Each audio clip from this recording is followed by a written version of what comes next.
Mean राशि वालों, आप सभी का स्वागत करते हैं मीन मंथन यूट्यूब चैनल में।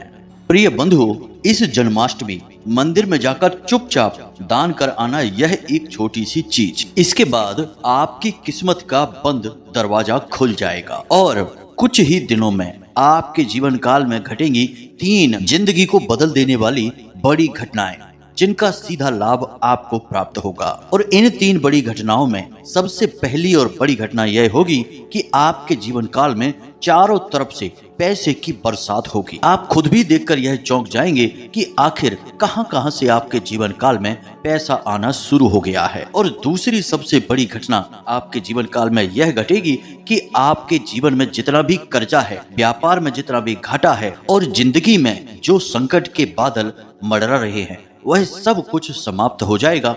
आपकी जिंदगी बिल्कुल स्वर्ग के समान सुंदर हो जाएगी। आप जीते जी स्वर्ग का आनंद लेने लगेंगे। और तीसरी और सबसे महत्वपूर्ण घटना यह रहेगी कि आप जिस भी काम में हाथ डालेंगे, वहां आपको जबरदस्त भरपूर सफलता और कामयाबी प्राप्त होगी। आप कोई नई दुकान खोलेंगे, कोई छोटा मोटा व्यापार करेंगे या फिर किसी नौकरी के लिए कोशिश करेंगे, वहां आपको अपार सफलता प्राप्त होगी। यह एक ऐसा समय काल है जिसमें आप यदि इस एक चीज को मंदिर में जाकर दान कराते हैं, वह भी पूरे नियम और विधि विधान के साथ गुप्त रूप से, तो आपकी किस्मत घोड़े से भी ज्यादा तेज दौड़ेगी और हीरे जैसी चमक उठेगी। जी हाँ बंधुओं, तो जयकारा बोलो माता रानी का, जगतमाई महामाई माँ भद्रकाली की जय बोलो, माता रानी के सांचे दरबार की जय बोलो।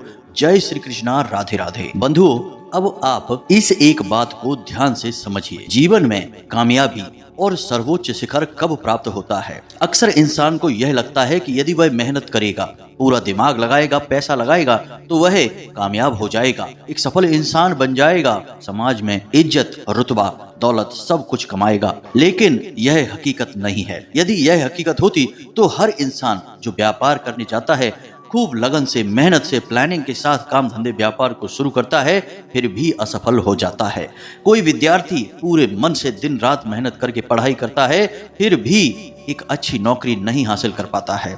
जबकि इसके विपरीत कभी कभी ऐसा होता है कि कोई एक छोटी सी चाय की टपरी खोल कर बैठता है और इतने छोटे स्तर से व्यापार करने के बाद भी कुछ ही सालों में देखो तो करोड़ों में खेलने लगता है। एक छोटी सी पानी पूरी का व्यापार करने वाला इंसान एक बड़े रेस्टोरेंट का मालिक बन जाता है। यहाँ तक कि एक रिक्शे वाले का, एक चाय वाले का या फिर खेतों में मजदूरी करने वाले का बेटा IAS IPS अधिकारी बन जाता है। जबकि उसके पास ना तो सही व्यवस्थाएं थी, ना ही महंगी महंगी पढ़ाई और महंगी महंगी किताबों को खरीदने की हैसियत थी, तब भी उसने इतना बड़ा पद प्राप्त कर लिया। तो यह आखिर होता कैसे है? इसे जो इंसान समझ लेता है, वही कामयाबी की सीढ़ियां चढ़ जाता है। जी हाँ बंधु, बात तो बेहद सरल है, लेकिन यदि इस बात की गहराई को नहीं समझा तो यह उतनी ही कठिन बन जाती है। तो असल में वह क्या है जो किसी नाकामयाब से नाकामयाब और छोटे से छोटे इंसान को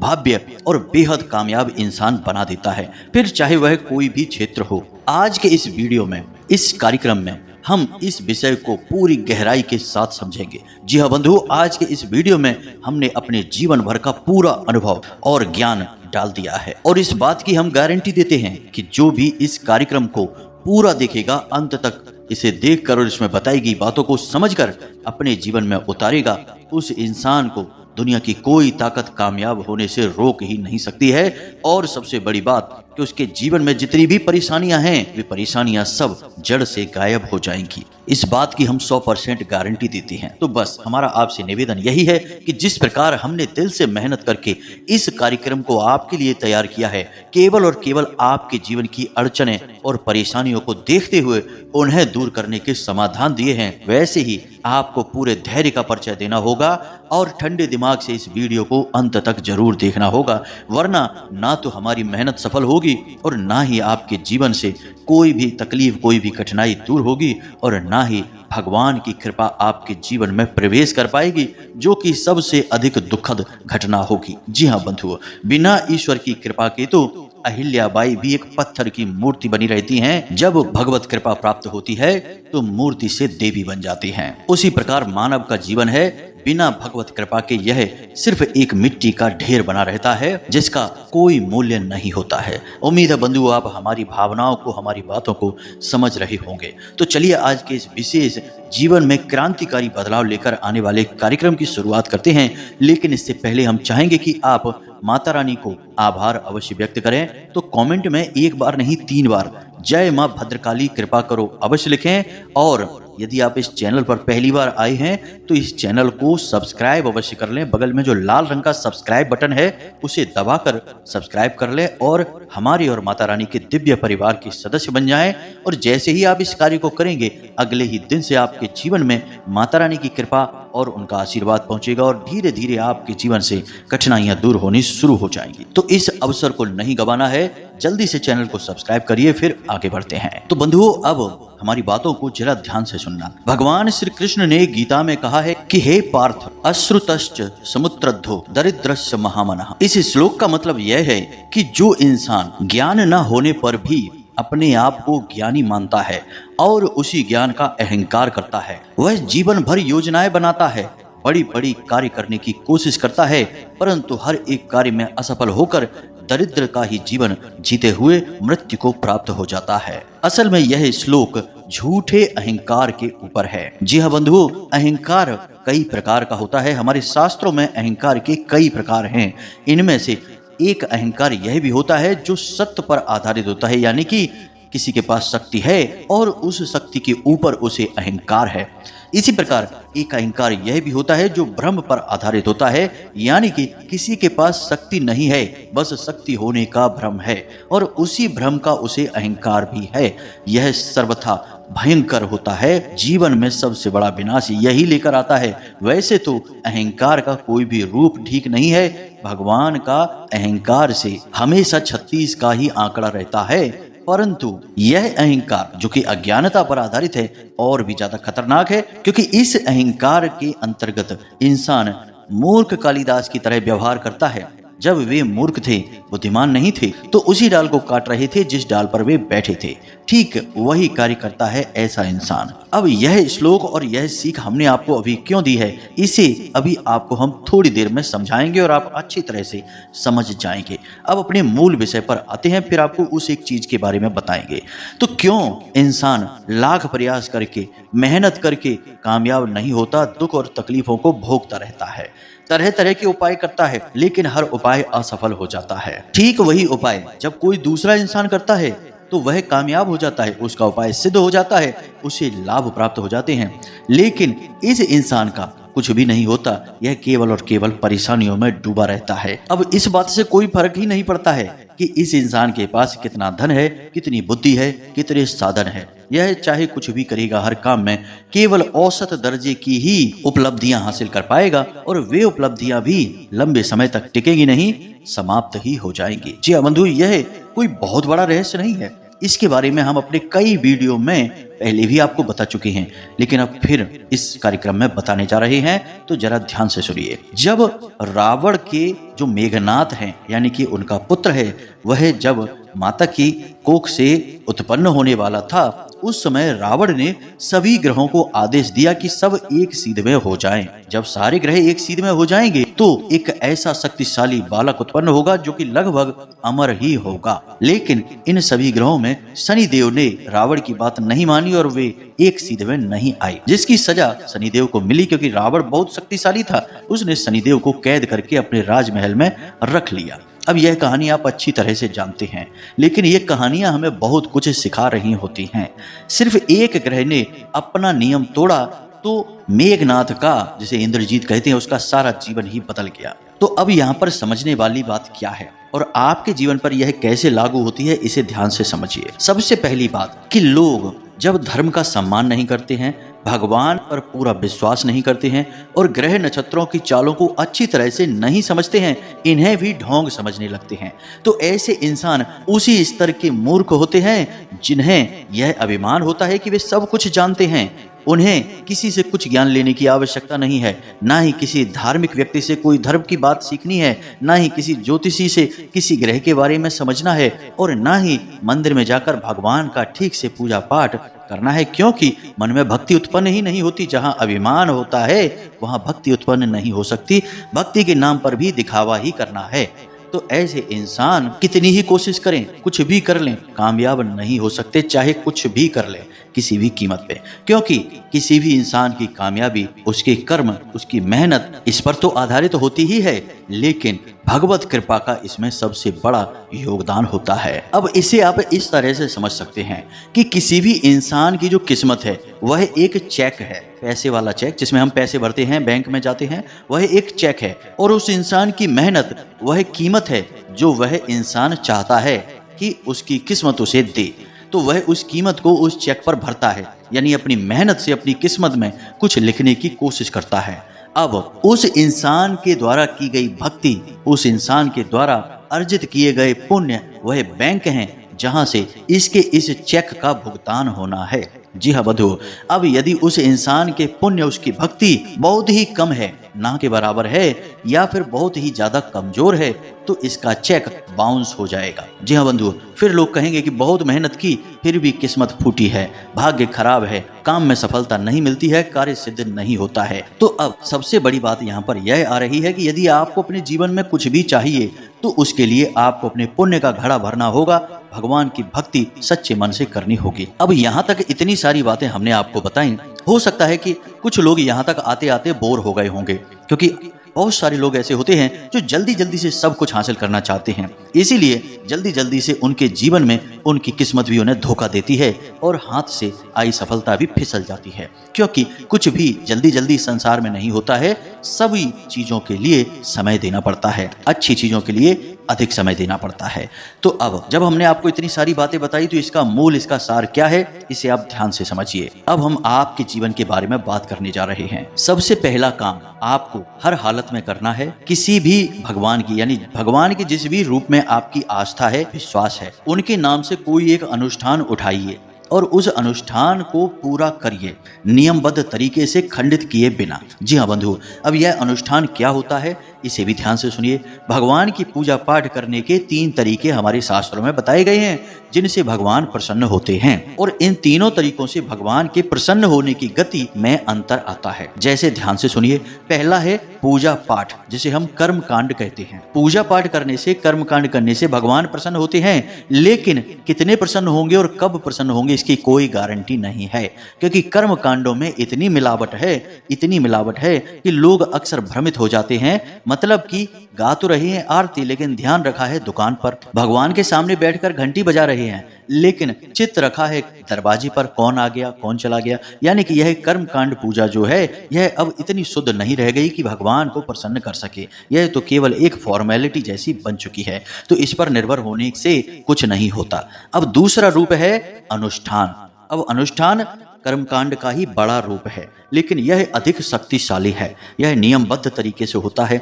अब जैसे मानकर चलिए कि कोई इंसान हनुमान जी की पूजा करता है और उसे अपने जीवन में पुण्य का घड़ा भरना है, हनुमान जी की सीधी कृपा उसे चाहिए, तो वह क्या करेगा? वह 21 दिन का 21 हनुमान चालीसा का संकल्प ले लेगा। यह बहुत ही शक्तिशाली संकल्प है बंधुओं, आप जरा ध्यान से समझिए। प्रतिदिन 21 हनुमान चालीसा का पाठ एक ही समय पर करना है, यानी कि रात्रि को 9 बजे प्रतिदिन अपने ही घर में बैठकर 21 हनुमान चालीसा का पाठ करना है और 21 दिनों तक लगातार करना है। बस इस अनुष्ठान को आप करिए, फिर आप देखिए कैसे आपके काम चुटकियों में बनने शुरू हो जाते हैं। जी हाँ बंधुओं, हम लिख कर दे सकते हैं आपको।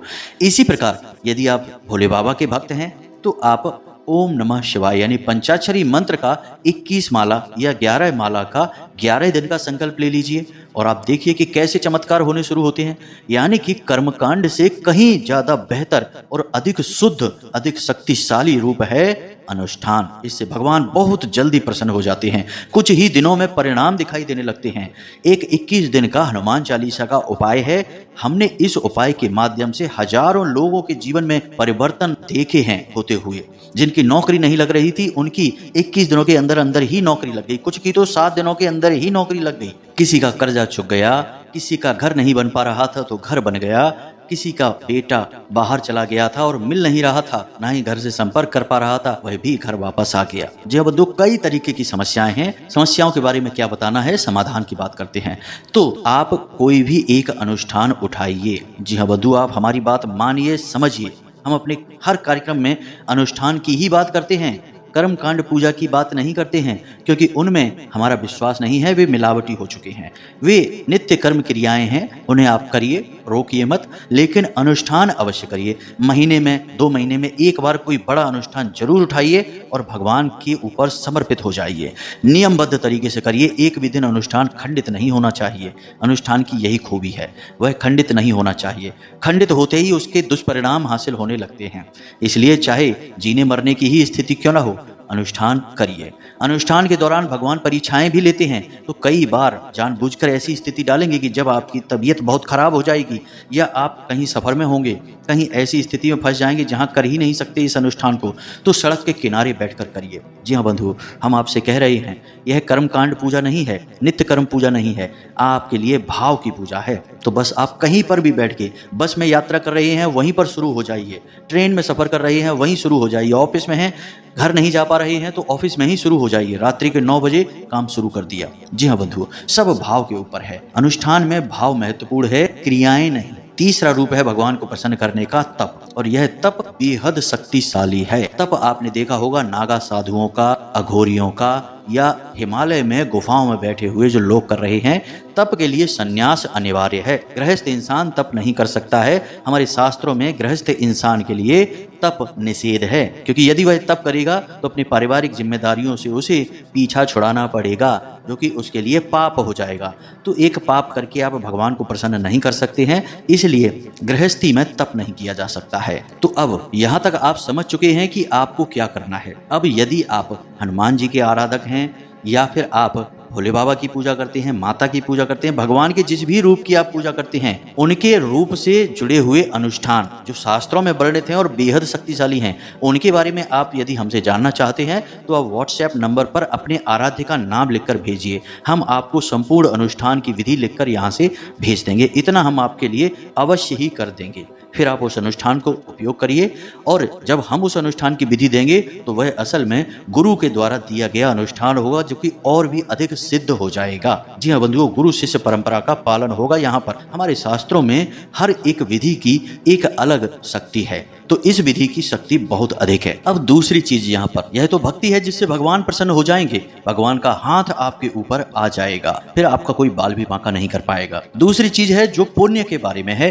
आपके पुण्य का घड़ा हमेशा भरा रहना चाहिए। अब पुण्य का घड़ा कैसे भरेगा? आपने कुछ लोग समाज में देखे होंगे जो हमेशा मछलियों को दाना चुगाते रहते हैं, चिड़ियों को दाना चुगाते रहते हैं, और गायों को घास खिलाते रहते हैं, चींटियों के लिए आटा और शक्कर डालते रहते हैं पेड़ों के किनारे किनारे। वे लोग ऐसा क्यों कर रहे हैं? अब आप खुद समझिए कि आत्मा जो आपके अंदर है, वही आत्मा चींटी के अंदर है, वही आत्मा गाय के अंदर, वही आत्मा चिड़िया के अंदर, और वही आत्मा मछली के अंदर है। अब यदि आप इंसानों के लिए भोज कराएंगे तो आपके लिए लाखों रुपए की व्यवस्था करनी होगी। इतनी व्यवस्था हर इंसान नहीं कर सकता है। तो जो इंसान हर एक जीव में परमात्मा को देखता है, ईश्वर के ही दर्शन करता है, वह किसी भी जीव को कुछ भी खिला देगा, उसे वही पुण्य प्राप्त होगा जो भंडारे का, भोज का पुण्य होता है। और भंडारे का महत्व बहुत अधिक होता है। किसी भूखे को भोजन कराना ही भंडारा है, और भक्ति के भाव से किया जाए तभी वह भंडारा बनता है। एहसान करके कराया जाएगा तो वह भंडारा नहीं है, फिर तो वह अभिमान कृत्य हो गया, नीच कृत्य हो जाएगा। तो आपको भगवान की भक्ति में समर्पित करके, फिर भगवान की भक्ति में समर्पित भाव से ही वह जीवों को खिलाना है। तो इसके लिए आपके पास जैसी भी व्यवस्था हो, यदि आप गाय को नित्य थोड़ी सी घास खिला सकते हैं, 10-20 किलो घास खिला दें, ज़्यादा नहीं। अगर नहीं हो सकता है तो चिड़ियों को दाना चुगा दें, पानी पीने के लिए अपनी छत पर रख दें। यदि यह नहीं हो सकता तो मछलियां हो, आसपास तालाब हो, नदी हो, जहां मछलियां रहती हो, उन्हें आटे की छोटी छोटी गोलियां बनाकर खिला दें। या फिर सबसे अच्छा कि आप किसी एकांत स्थान में जाएं जहां कोई वृक्ष हो और जहां पर चींटियां हो, वहां पर आप हर 3-4 दिन में थोड़ा सा आटा, 2 मुट्ठी आटा, 1 मुट्ठी शक्कर मिलाएं और इसे ले जाकर वहाँ पेड़ के आसपास थोड़ा थोड़ा डाल दें। अब या तो उसे चींटियाँ खाएंगे या कोई कीड़े खाएंगे या फिर उसे पक्षी खा जाएंगे। थोड़ा बहुत जो भी जीव खाएगा उसका पेट भरेगा, वह संतुष्ट होगा, खुश होगा और उसकी अंतरात्मा आपको आशीर्वाद देगी। इससे आपका पुण्य का घड़ा भरेगा। आप हमसे लिखवा कर ले लो। इस कार्य को बस आप 1 महीने लगातार करके देखो। आपका जीवन, आपकी सोच, आपके विचार, आपका भाग्य ना बदल जाए तो हम हर एक शर्त हारने के लिए तैयार हैं। हमारा खुद का अनुभव है और हमने बहुतों के जीवन में चमत्कारी बदलाव इन्हीं उपायों से लेकर आए हैं। अब यहाँ पर आप एक कार्य कर सकते हैं। मान लीजिए कि आपने आज यह कार्यक्रम सुना और कल आपने मन बनाया कि आप चींटियों को भंडारा कराएंगे या भोजन कराएंगे। तो आप जो आटा और जो शक्कर यानी कि जो भोजन सामग्री तैयार करेंगे उन जीवों के लिए, उसे पवित्रता से तैयार करें, भगवान के प्रसाद के रूप में तैयार करें, शुद्धता के साथ, और फिर उसे थोड़ी देर के लिए भगवान के चरणों में समर्पित कर दें और भगवान से प्रार्थना करें कि हे प्रभु, हम आपकी शरण में हैं और आपकी संरक्षण में ही जीवों के लिए यह भंडारा कराना चाहते हैं। यह छोटा सा आंशिक हमारी हैसियत में है, यही हम करवा सकते हैं। और जब इस भाव से आप भगवान से प्रार्थना करेंगे तो उसके अंदर भगवान की कृपा भी समाहित हो जाएगी और फिर आप उसे ले जाकर पूरे भक्ति भाव के साथ वहां पर समर्पित करिए, भगवान का नाम लीजिए और चले आइए। बस इस कार्य को आप करिए, नित्य करिए और देखिए चमत्कार कैसे घटित होते हैं। अब आपके पास दोनों चीजें हैं, भक्ति है और पुण्य है, दोनों चीजें हैं। यानी अब आपकी बैंक में बहुत सारा पैसा इकट्ठा है। अब आप अपनी किस्मत के चेक पर अपनी मेहनत से जो भी लिखेंगे वह सब कुछ पास हो जाएगा। जो आप चाहेंगे वह मिलेगा और बढ़ चढ़कर ही मिलेगा। यही है राज सफलता का। संसार में जो भी इंसान आज के समय में कामयाब हैं वे कहीं ना कहीं भगवान से जुड़े हैं और उनके गुप्त रूप में कई जगह दान चलते हैं, अनाथ आश्रम चलते हैं, कई गरीब कन्याओं के विवाह करवाते हैं, कई तीर्थ स्थानों पर भंडारे चलाते हैं जो 24 घंटे भंडारे चल रहे हैं। यहाँ तक कि विदेशों में भी जो लोग बहुत कामयाब हैं, जैसे कि फेसबुक के फाउंडर हैं या फिर एप्पल कंपनी के मालिक हैं, वे सब भी भारत में आकर यहाँ नीम करौली बाबा के यहाँ कैंची धाम में आकर पूजा पाठ अनुष्ठान करवा चुके हैं। यानी कहने का मतलब यह है कि बिना धर्म, बिना भगवत कृपा और बिना पुण्य कर्म के कामयाब हो पाना असंभव है। रावण भी रावण तब बना जब उसने तप किया।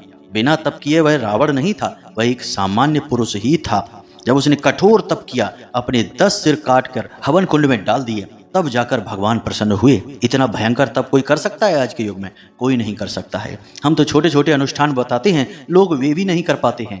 तप की तो बात ही छोड़ दीजिए। जब इतना भयंकर तप किया तब जाकर प्रसन्न हुए भगवान और उसे रावण बनने का मौका मिला। जी हाँ बंधुओं, तो अब आप समझिए कि भगवत कृपा से ही कामयाबी मिलती है। हमने यह आपको बहुत बड़ा मंत्र दिया है, इसे आपको अच्छी तरह से जीवन में उतारना है। अब उस एक चीज के बारे में बात करते हैं जो आपको जन्माष्टमी के दिन भगवान के मंदिर में दान करके आनी है। तो ध्यान से सुनिए, भगवान श्री कृष्ण का जन्म है और भगवान श्री कृष्ण को सबसे ज्यादा अच्छा क्या लगता था? ध्यान से सोचिए, आपको खूब अच्छी तरह से पता है। और जिसे जो अच्छा लगता है अगर आप वही उसे देंगे तो वह प्रसन्न होंगे कि नहीं? खुद विचार करके देखिए। यदि आपको सफेद रंग के कपड़े अच्छे लगते हैं और कोई आपके जन्मदिन पर आपको सफेद रंग की ही कपड़े, बहुत अच्छी सुंदर सी एक ड्रेस लाकर दे दे, तो आप उससे कितने प्रसन्न हो जाएंगे? उसके लिए आपके मन में कितनी दुआ निकलेगी, कितना प्रेम उमड़ेगा। तो अब यह तो हमारे कृष्ण कन्हैया का जन्म है, तो आप उनके लिए क्या लेकर जाएंगे मंदिर में? ध्यान से सुनिए, भगवान को पसंद है माखन और मिश्री और मीठी खीर। अब आपको क्या करना है? जन्माष्टमी के दिन आपको भगवान के मंदिर में जाना है। अब यदि राधा कृष्ण मंदिर आपके आसपास है तो बहुत अच्छी बात है, यदि नहीं है तो हनुमान जी का मंदिर तो होगा ही। हनुमान जी के मंदिर में राम दरबार तो होता ही है। अब आप राम दरबार में जाकर भी इस क्रिया को कर सकते हैं जिस क्रिया को हम बता रहे हैं, क्योंकि प्रभु श्री राम हो चाहे श्री कृष्ण हो, सब एक ही हैं। तो अब आपको कैसे भी करके दूध से थोड़ा सा मक्खन निकालना है, मेहनत करके, और 2 छोटी छोटी मिट्टी की बटोई लेनी है। बटोई यानी हम चौकट्टे कह सकते हैं या छोटे छोटे घड़े कह सकते हैं, बिल्कुल छोटे छोटे लोटे के आकार के 2 घड़े लेने हैं। और इन दोनों घड़ों में एक घड़े में आपको खीर रखनी है प्रभु के नाम से, और दूसरे घड़े में आपको माखन और मिश्री रखना है। इसे आपको पूरी भक्ति, पूरी श्रद्धा और पूरे भाव से तैयार करना है।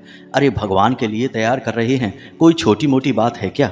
तो भगवान के नाम से तैयार कर रहे हैं। अब इसे आपने तैयार किया, इसे अच्छी तरह से शुद्धता के साथ ढककर अपने पूजा घर में रख दीजिए। अब इसे जन्माष्टमी के दिन रात्रि के समय, क्योंकि भगवान तो रात्रि को 12 बजे आए थे हमारे संसार में, तो रात्रि को 12 बजे तो आप नहीं जा सकते, लेकिन रात्रि को 9 बजे 10 बजे यानी जितनी अधिक रात्रि हो जाए उतनी रात्रि में जाना है भगवान के मंदिर में, और ये दोनों भगवान के मनपसंद भोजन भगवान के सामने समर्पित करने हैं। अपने भाव को समर्पित करना है पूरी भक्ति के साथ, जैसे सबरी ने प्रभु को जूठे बेर खिलाए। अब हमारे शास्त्रों को उठाकर देखिए, भगवान को दो चीजें जब एक साथ मिलकर जाती हैं तो बहुत अधिक प्रिय है। एक तो भक्ति और दूसरा भोजन। भक्ति और भोजन का इतना सुंदर मेल है कि भगवान तुरंत पिघल जाते हैं। केवल 3 मुट्ठी चावल के बदले सुदामा को कितनी धन दौलत, कितना विशाल साम्राज्य दे दिया, पूरी सुदामा पूरी बसा कर दे दिया। अब आपको भी वही करना है, समय निकालना है, दुनियादारी से कट जाना है, बिल्कुल अपने मन में भक्ति को बसा लेना है और मंदिर में जाकर भगवान के सामने ये प्रसाद रखना है। और उसके बाद भगवान का 12 मंत्र है। यह भगवान श्री कृष्ण का, भगवान वासुदेव का बहुत ही शक्तिशाली मंत्र है। इस मंत्र का आपको जितना अधिक कर सकते हैं जाप करना है। मंदिर में 1-8 घंटे का समय बिताना है। मंत्र कुछ इस प्रकार है, ओम नमो भगवते वासुदेवाय। यह वही मंत्र है जिस मंत्र के उच्चारण से 5 साल के ध्रुव ने भगवान को प्रसन्न कर लिया था और नारायण श्री हरि विष्णु उनके सामने प्रकट हो गए थे। यह कोई छोटा मंत्र नहीं है, सबसे शक्तिशाली मंत्र है। इस मंत्र का आपको कम से कम 1-8 घंटे बैठकर भगवान के सामने जाप करते रहना है। कोई माला नहीं है, कुछ भी नहीं, बस भाव है। ठंडे दिमाग से कुछ भी नहीं याद करना है, कुछ भी नहीं सोचना है, सब भूल जाना है। दुनियादारी को मंदिर के बाहर छोड़ दो। मंदिर में केवल आप हैं, भगवान है और आपका भाव है, बस इतना सा आपको करना है। उसके बाद जब भगवान को प्रसाद समर्पित हो चुका है, उस प्रसाद को लेकर आप अपने घर आ जाइए और इस प्रसाद को अपने घर के सभी लोगों को खिलाइए। जितने भी हैं सबको प्रेम से भाव के साथ खिलाइए और देखिए जीवन बदल जाएगा। भगवान की ऐसी कृपा आएगी कि कभी वापस नहीं जाएगी। जी हाँ बंधुओं, भगवान से कैसे मिलना है, भाग्य कैसे बनना है, जीवन कैसे संवरना है, यह सब कुछ हमने आपको इस वीडियो में आज बता दिया है। जो बुद्धिमान हैं, जो धार्मिक हैं, जिन्हें भगवान में भाव है, आस्था है, उनके लिए तो यह वीडियो हीरे मोती से कम नहीं है, क्योंकि इसमें हमने अपना अनुभव दिया है, अपना मूल सार ज्ञान दिया है।